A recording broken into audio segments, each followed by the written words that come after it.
തന്ത്രം എന്ന് പറയുന്നത് നമ്മൾ മുമ്പേ ചർച്ച ചെയ്തിട്ടുണ്ട്. ഈശ്വരൻ, ജഗത്, ജീവൻ, ഈ 3 തത്വങ്ങളെ ബേസ് ചെയ്തുകൊണ്ട് ആണ് മുന്നോട്ട് ചലിക്കുന്നത്. അല്ലെങ്കിൽ ഈ ശാസ്ത്രത്തിൻ്റെ ബേസിക്കായിട്ട് ഈ 3 കാര്യങ്ങളാണ് പ്രധാനം. അപ്പം ഇതിലെ വഴിയിലൂടെ സാധന ചെയ്യുമ്പം സ്വസ്വരൂപം പ്രകാശിപ്പിച്ച് ഒരു ജീവൻ ഇപ്പോൾ കർമ്മത്തിലൊക്കെ ബന്ധിതനായിരിക്കുമ്പം ആ ബന്ധിതനായിരിക്കുന്ന വ്യക്തി അതിനെ നിന്ന് മുക്തമായിട്ട് ഈശ്വര സാക്ഷാത്കാരം ലഭിക്കുക എന്നുള്ളതാണ് ഈ ശാസ്ത്രത്തിൻ്റെ ബേസിക് കീ. അപ്പോൾ എന്ന് പറയുന്നത്, നമ്മൾ ആൾക്കാർ തന്ത്രശാസ്ത്രത്തിൻ്റെ വിഷയത്തിലേക്ക് വരുന്ന സമയത്ത്, അല്ലെങ്കിൽ ഒരു ഗുരുവിൻ്റെ അടുത്തേക്ക് എത്തിപ്പെടുന്ന സമയം എന്നൊക്കെ പറയുന്നത്, വാസ്തവത്തിൽ എല്ലാവരും മുക്തിയെ ആശ്രയിച്ചൊന്നുമല്ല വരുന്നത്. മുക്തി എല്ലാവർക്കും ഒന്നും വേണ്ട. പക്ഷേ എന്തെങ്കിലും ഒരു ഇൻസിഡൻറ്റ് ജീവിതത്തിൽ വരും. വളരെ പുണ്യാത്മാക്കളായിട്ടുള്ള കുറച്ച് ആൾക്കാർ മാത്രമേ ഉള്ളൂ ജന്മനാൽ ഈശ്വരനെ ആശ്രയിക്കുന്നതും ചെറിയ എന്തെങ്കിലും ഒരു കാര്യം കേട്ടാൽ തന്നെ ഈശ്വര സന്നിധിയിലേക്ക് പോകണമെന്ന് ആഗ്രഹിക്കുന്നത്. ഇപ്പോൾ ഭഗവാൻ രമണ മഹർഷി അങ്ങനെയൊക്കെയുള്ള ആൾക്കാർക്ക് ആ തിരുവണ്ണാമലയിൽ നിന്നുള്ളൊരു ശബ്ദം കേട്ടപ്പോൾ മാത്രം, ആ പേര് കേട്ടപ്പോൾ തന്നെ അദ്ദേഹത്തിന് ആ ഒരു ഉണർച്ച വന്നു. പക്ഷേ എല്ലാവരും അങ്ങനെയൊന്നുമല്ല. എന്തെങ്കിലുമൊക്കെ ജീവിത പ്രതിസന്ധികൾ വരുമ്പം കർമ്മം നമ്മളെ അവിടെ കൊണ്ടുവന്ന് എത്തിക്കും. നമുക്കൊരു ഈശ്വര നിയോഗം ഉണ്ടെങ്കിൽ കാലം നമ്മൾ ചെയ്തിരിക്കുന്ന പ്രവർത്തികൾക്കനുസരിച്ച് എവിടെയെങ്കിലുമൊക്കെ കൊണ്ടുവന്ന് എത്തിക്കും. അപ്പോൾ ഒരു വീഴ്ച വരും. ആ വീഴ്ചയിൽ നമ്മുടെ കർമ്മം കുറേ ക്ഷയിച്ചു പോവുകയും നമ്മുടെ മുന്നിലേക്ക് ഈശ്വര പാത തുറക്കപ്പെടുകയും ചെയ്യും. ഇങ്ങനെയാണ് വാസ്തവത്തിൽ മിക്കപ്പോഴും ശിഷ്യന്മാർ ഇന്നത്തെ കാലഘട്ടത്തിൽ ഗുരുവിൻ്റെ സന്നിധിയിലേക്ക് എത്തിപ്പെടുന്നത്. അതിന് ഇന്നിപ്പോൾ സോഷ്യൽ മീഡിയ ഒക്കെ ഉണ്ട്. വിളംബരം ചെയ്യാൻ ഒരുപാട് മേഖലകളുള്ളത് കൊണ്ട് തന്നെ ഇന്ന് സോഷ്യൽ മീഡിയ അടക്കം എല്ലാം ഉള്ളത് കൊണ്ട് നമ്മൾ അവിടേക്ക് എത്തിപ്പെടുകയാണ് ചെയ്യുന്നത്, അല്ലെങ്കിൽ ആ വഴിയിലൂടെയൊക്കെയാണ് എത്തിപ്പെടുന്നത്. അപ്പം അവിടേക്ക് എത്തിപ്പെട്ട് കഴിഞ്ഞാൽ മുന്നേ പറഞ്ഞ പോലെ ജ്ഞാനം വഴിയും അതിൻ്റെ തന്ത്രത്തിൻ്റേതായിട്ടുള്ള യോഗശാസ്ത്രത്തിൻ്റെ വഴിയിലൂടെയും അതുപോലെ തന്നെ കർമ്മ വഴിയിലൂടെയും അതുപോലെ തന്നെ ചര്യമാർഗത്തിലൂടെയൊക്കെ പലതരത്തിലുള്ള സമ്പ്രദായങ്ങൾക്കനുസരിച്ചാണ് ഒരു ശിഷ്യനെ ഗുരു മുന്നിലേക്ക് നടത്തുന്നതും പരമാവസ്ഥയായിട്ടുള്ള മോക്ഷത്തിലേക്ക് എത്തിക്കുന്നതും. പക്ഷേ ഇവിടെ മറ്റ് ശാസ്ത്രങ്ങളിൽ നിന്നും ഭാരതവർഷത്തിലുണ്ടായ മിക്ക ശാസ്ത്രങ്ങളും, എല്ലാ ശാസ്ത്രങ്ങളും മോക്ഷത്തെയാണ് പ്രദാനം ചെയ്യുന്നത്. അല്ലെങ്കിൽ മോക്ഷത്തിനാണ് വേണ്ടിയിട്ടുള്ള ശാസ്ത്രങ്ങളാണെല്ലാം. മനുഷ്യൻ്റെ അൾട്ടിമേറ്റ് എയിം അത് തന്നെയാണെന്നുള്ളതാണ്. സെൽഫ് റിയലൈസേഷൻ അല്ലെങ്കിൽ സെൽഫ് ആക്ച്വലൈസേഷൻ ആണ് എന്നുള്ളത് തന്നെയാണ് എല്ലാ ശാസ്ത്രവും പറയുന്നത്. പക്ഷേ ഇവിടെ വേറൊരു വിഷയം എന്താ വെച്ചാൽ, ഇപ്പോൾ വേദാന്ത ആചാര്യന്മാരുടെ കണ്ണിൽ ഈശ്വരൻ സച്ചിത് ആനന്ദമാണ്, ഈ കാണുന്നതെല്ലാം ഇല്ലാത്തതാണ്, മായയാണ് എന്നുള്ളതാണ്, അല്ലേ? അതുപോലെ ഈശ്വരൻ്റെ സ്വതന്ത്ര ശക്തിയാണ് മായ എന്നൊക്കെ തന്നെയാണ് പറയുന്നത്. പക്ഷേ ഇവിടെ തന്ത്രശാസ്ത്രത്തിൽ പ്രമാണവേദ്യനായിരിക്കുന്ന ഈശ്വരൻ എന്ന് പറയുന്നത് പൂർണ്ണസ്വരൂപനാണ്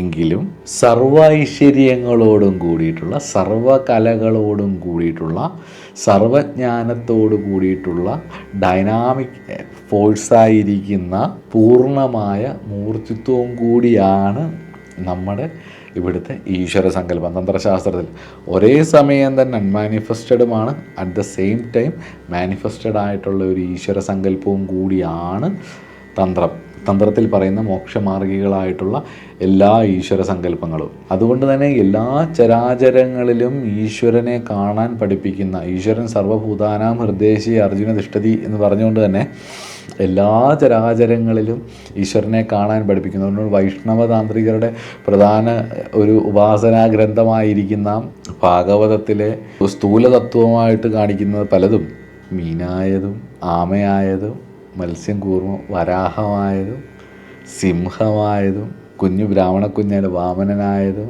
എല്ലാം ക്ഷത്രിയനായതും എല്ലാം ഈശ്വരൻ്റെ പല ഭേദങ്ങളാണ്.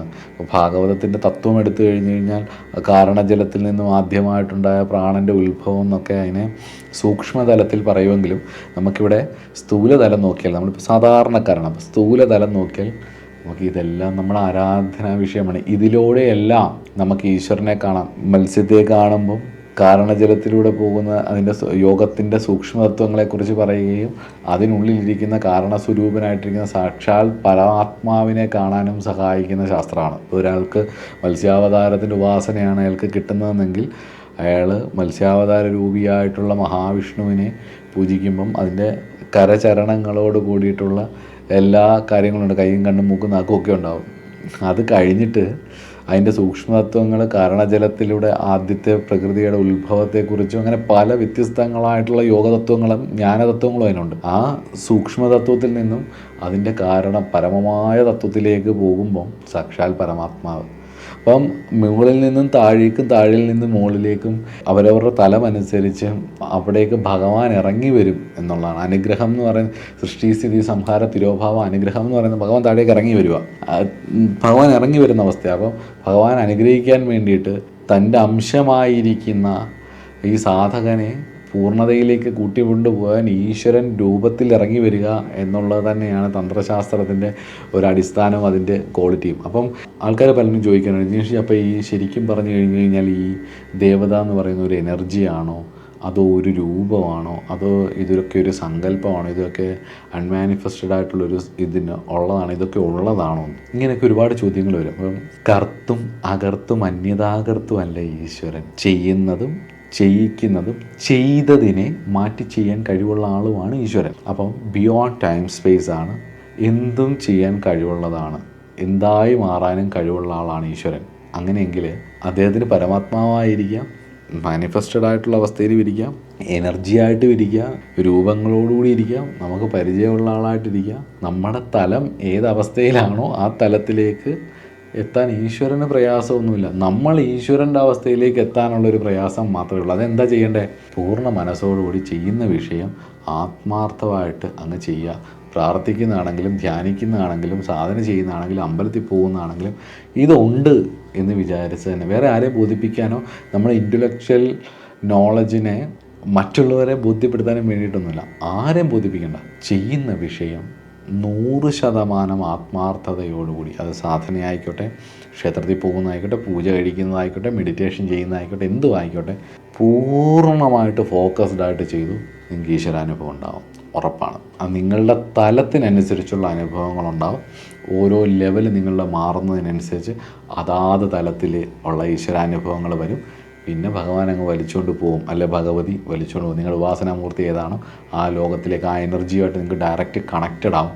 നിങ്ങൾക്ക് സാധന ചെയ്യുമ്പോൾ തന്നെ അത് മനസ്സിലാവും. പ്രപഞ്ചത്തിലെ മറ്റു ഊർജ്ജങ്ങൾ എല്ലാമായിട്ടും ഒരു കണക്ഷൻ നിങ്ങൾക്ക് വരികയും ചെയ്യും. അതിന് ഇത്ര മാത്രമേ ഉള്ളൂ. ഫോക്കസ്ഡ് ആകുക, നന്നായിട്ട് പ്രാർത്ഥിക്കുക, ചെയ്യുന്ന സാധന സത്യസന്ധമായിട്ട് ചെയ്യുക എന്നുള്ളതാണ്.